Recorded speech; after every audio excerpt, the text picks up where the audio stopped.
में स्वागत है। अगर आप चैनल पर नए हैं तो चैनल को सब्सक्राइब करना ना भूलें और बेल आइकन ज़रूर दबाएं, जिससे हमारे चैनल की नोटिफिकेशन आपको मिलती रहे समय समय पर।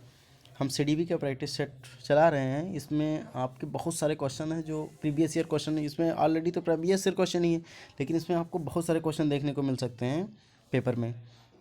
बच्चों के प्राथमिक वर्षों में विकास का क्रम क्या कहलाता है? सरल से जटिल की तरफ, अमूर्त से मूर्त की तरफ, वैश्विक से स्थानिक की ओर होता है, विशिष्ट से सामान्य की ओर। तो हमारा ऑप्शन ए सही हो जाएगा, सरल से जटिल की तरफ होता है। क्वेश्चन नंबर अगला हम देखेंगे, भाषा के विकास के लिए संवेदनशील काल कौन सा होता है? आरंभिक बाल अवस्था, माध्यमिक बाल अवस्था, किशोरावस्था, प्रसवपूर्ण अवस्था। तो हमारा होता है आरंभिक बाल अवस्था। अगले क्वेश्चन की तरफ बढ़ेंगे हम। 33, वह प्रक्रिया जिसमें बच्चे समाज में अपनी भूमिका को सीखते हैं कहलाती है। जो वह प्रक्रिया होती है जो बच्चे समाज में सीखते हैं उसे क्या कहते हैं? समायोजन, समावेशन, अनुकूलन या समाजीकरण। तो हम उसे कहते हैं समाजीकरण। हम इसमें क्या फिल करेंगे? समाजीकरण फिल करेंगे। हमारा ये ऑप्शन, ये सारे क्वेश्चन आप अच्छे से देखिए।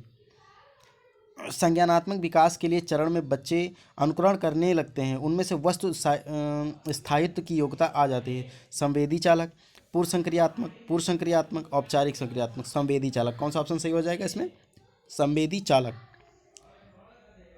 अगले क्वेश्चन की तरफ बढ़ेंगे हम। जीन पियाजे के सिद्धांत के अनुसार वह बच्चे जो सूरज को अजीब मानते हैं क्योंकि वह रोशनी देता है, वह सोच में क्या अर्थदशा है? जीववादी चिंतन, केंद्रीकरण, अपरिवर्तित वस्तु। क्योंकि बच्चे जो छोटे बच्चे होते हैं वो देखते हैं कि मतलब जो सूर्य है वो चमक रहा है, तो उसमें क्या है, अंतर है, क्यों ऐसा रोशनी दे रहा है वो किस ऑप्शन में आएगा? हमारा ए, जीववादी चिंतन। जीववादी चिंतन। अगले क्वेश्चन की तरफ बढ़ेंगे हम। निम्न में से कौन सी संकल्पना लेओ वायत्स्की द्वारा प्रस्तापित किया गया है? लेओ वायत्स्की ने जो प्रस्तापन किया गया, क्योंकि लेओ वायत्स्की हैं और इन ऐसे 2-3 साइंटिस्ट हैं जिनसे बहुत सारे क्वेश्चन आते हैं। समीपस्थ विकास का क्षेत्र हो गया, स्कीमा हो गया, पाड़ हो गया, सामाजिक अंतःक्रिया स्कीमा हो गया। निम्न में से एक ऑप्शन पाड़ से आता है, जो बच्चे सीखते हैं। इसके बाद इससे क्वेश्चन ये आता है कि मैम अगर पढ़ा रही हैं फिर बच्चे को सिखा रहे हैं, इसके बाद बच्चे अगर नहीं सीख रहे हैं, सीखने के बाद उनसे पूछ रही तो किस में आता है? तो ऑप्शन होगा तो उसमें पाड़ सही हो सकता है। इसमें हमारा ऑप्शन बी सही, स्कीमा। अगली क्वेश्चन की तरफ बढ़ते हैं। लेओ वायत्स्की के सिद्धांतों के निहितार्थ के अनुरूप कौन सा कथन शैक्षिक प्रणाली के लिए सही है? ऑप्शन सी, उपयुक्त इशारे व संकेत प्रदान कर विद्यार्थियों को पाठ अवलंबन देना।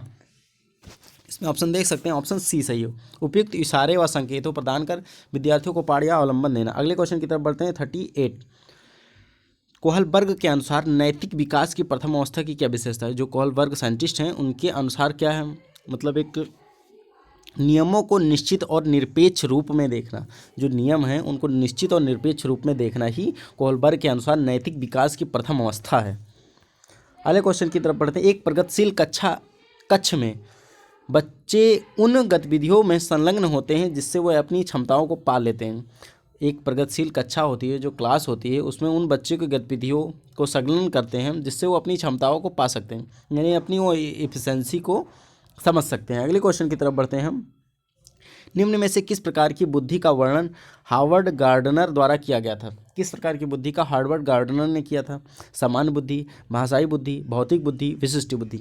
तो निम्न में से किस प्रकार की बुद्धि का वर्णन किया था? भाषाई बुद्धि। और इस क्वेश्चन से एक क्वेश्चन हमें और याद आया, जैसे आप देखने को मिलता है कि बालक जो दो बालक होते हैं तो दो बालक की बुद्धि क्या होगी? तो हम उससे विशिष्ट बुद्धि या विशिष्ट बालक कहते हैं। हर एक बालक, हर एक इंसान अपने आप में विशिष्ट है, इसलिए किसी को तेज या धीमा ये ना मान करके हम हमेशा ऑप्शन विशिष्ट बुद्धि पे सेलेक्ट करेंगे। अगला क्वेश्चन की तरफ बढ़ते हैं। एक प्राथमिक कक्ष में शिक्षिकाओं को व्यक्तिगत व खुद से बातचीत जो हमारी सोच और व्यवहार पर मार्गदर्शन करती है, उसमें कौन सा ऑप्शन सही हो गया? प्रोत्साहित करना चाहिए, हतोत्साहित करना चाहिए, नकारा जाना चाहिए। उसमें कौन सा ऑप्शन सही होगा? प्रोत्साहित करना चाहिए, ये ऑप्शन हमारा सही होगा। अगले क्वेश्चन की तरफ बढ़ते हैं। 42, मोहन ने घर व समाज में लड़कों की भूमिका को देखते हुए स्कूल में आयोजित एक कार्यक्रम में लड़की की भूमिका को यह कहकर निभाने से इनकार कर दिया कि वह एक लड़का है, इसलिए वह एक लड़की की ड्रेस नहीं पहनेगा। यह क्या दर्शाता है? ये जेंडर भूमिका में लचीलापन, जेंडर समानता, जेंडर गतिशीलता, जेंडर प्रारूप दर्शाता है। क्या दर्शाता है? जेंडर प्रारूप। अगली क्वेश्चन की तरफ बढ़ते हैं। एक ही कक्षा में अलग अलग क्षमताओं वाले विद्यार्थियों को सीखने सिखाने की प्रक्रिया क्या कहलाती है? विभेदित निर्देश। एक ही जो क्लास होती है उसमें अलग अलग क्षमताओं से विद्यार्थियों को सीखने सिखाने की प्रक्रिया कहलाती है विभेदित निर्देश। अगले क्वेश्चन की तरफ बढ़ते हैं हम। सामाजिक रचनावादी कक्षा में मूल्यांकन का प्रमुख तरीका क्या होता है? सहयोगात्मक परियोजनाएं। सहयोगात्मक परियोजनाएं। अगले क्वेश्चन की तरफ बढ़ते हैं हम। शिक्षार्थियों के आकलन का सबसे महत्वपूर्ण उद्देश्य है अध्यापन की प्रभावशीलता व विचार करना, सीखने को बढ़ाने के लिए इसे संशोधित करना। अगले क्वेश्चन की तरफ बढ़ते हैं। विद्यार्थियों को उनकी अभिरुचि, जरूरतों और परिवेश की विभिन्नताओं को ध्यान में रखकर उन्हें विभिन्न प्रकार की गतिविधियों को, अनुभवों को विकल्प देना है। किस सिद्धांत का पालन करता है? समावेशन। निम्न में से क्या कक्षा कक्ष में सांस्कृतिक संवेदनशीलता को बढ़ावा देना है? केवल प्रभावी संस्कृत के त्यौहार मनाना, केवल प्रभावी संस्कृति के त्यौहार मनाना। अगले क्वेश्चन की तरफ बढ़ते हैं। पाठ पढ़ने व लंबे अंशों को समझने में उन विद्यार्थियों को कठिनाई होती है जो सूझ रहे हैं। गुणज वैकल्प, पठन वैकल्प, श्रवण और पठन वैकल्प, इसमें कौन सा ऑप्शन सही होगा? पठन वैकल्प।